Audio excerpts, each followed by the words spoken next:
Pemirsa, pergeseran anggaran dilakukan Dinas PUPR Banjarmasin untuk merealisasikan proyek pembangunan jembatan apung ini.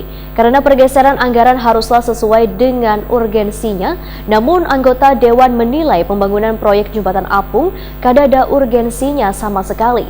Bila tetap dikerjakan, maka resiko kedepannya ditanggung instansi terkait di pemerintah Kota Banjarmasin.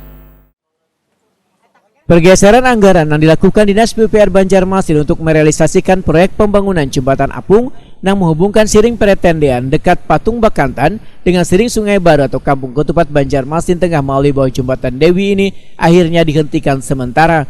Karena pergeseran anggaran tersebut haruslah sesuai dengan urgensinya, namun anggota Dewan menilai pembangunan proyek jembatan apung tersebut kada ada urgensinya sama sekali.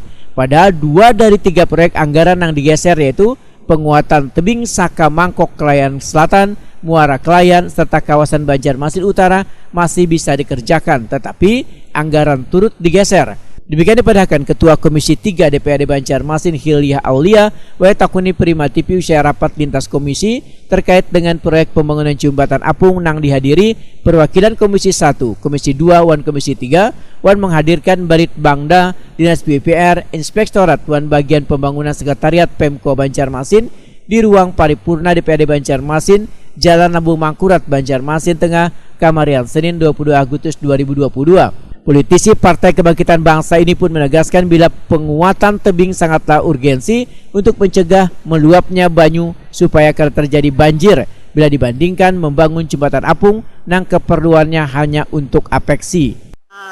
Mereka mengatakan bahwa pergeseran itu boleh, padahal kalau tadi kalau boleh memang digeser, kenapa tidak kita geser ke hal-hal yang lebih urgent sekali? Ada sekolah yang sangat memprihatinkan sekali. Kemudian mereka tadi mengatakan bahwa tidak sesuai dengan tidak dengan ini tidak sesuai dengan RKA juga. Nah, bahwa kalau kita artinya kan beda. Ini penguatan tebing dan itu sekolah. Tetapi ada ketika kemarin dari Komisi 4 sama-sama sekolah malah katanya tidak bisa.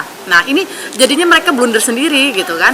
Malah makanya kita merasa bahwa pembangunan ini seperti diada-ada.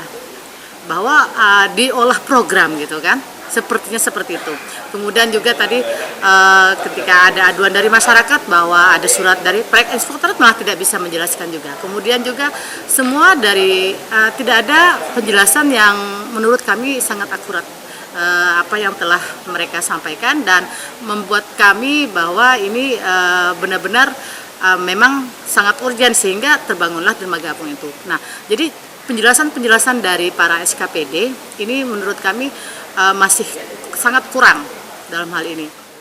Hilya Aulia menegaskan banyak yang perlu diperhatikan dalam proyek pembangunan jembatan apung ini sehingga rapat lintas komisi memutuskan untuk menghentikan sementara pembangunannya. Hasil rapat ini pun ujar Hilya Aulia akan sesegeranya disampaikan pada unsur pimpinan di DPRD Banjarmasin. Secepatnya akan kita bikin berita acaranya. Artinya bahwa dengan adanya rapat hari ini kita akan segera menyampaikan kepada pimpinan bahwa hasil dari rapat ini meminta kepada pihak Pemko untuk menyetop pembangunan dermaga apung. Mungkin besok langsung diinginkan. Mudah-mudahan bisa secepat. Nah, kalau misalnya proyek itu tetap dikerjakan seperti apa ya? Artinya itu artinya nanti akan kita jadi bahan pertimbangan kita kembali ketika membuat anggaran atau apa, dan kita ketika ada hal-hal yang ternyata bersifat kehukum, artinya DPRD tidak tidak mempunyai tidak bertanggung jawab dalam hal itu, bahwa kita sudah mengadakan rapat RDP dan semuanya, tetapi tidak ada yang jelas dan semuanya. Makanya kalau mereka tetap melaksanakan, ya itu risiko mereka. Hilya Aulia berjanji akan terus melakukan pengawasan supaya proyek pembangunan jembatan apung yang anggarannya sebesar 4,5 miliar rupiah dan pembangunannya dihentikan sementara ini untuk kada dilanjutkan. Bila nantinya tetap dikerjakan maka risiko kedepannya ditanggung instansi terkait di pemerintah Kota Banjarmasin.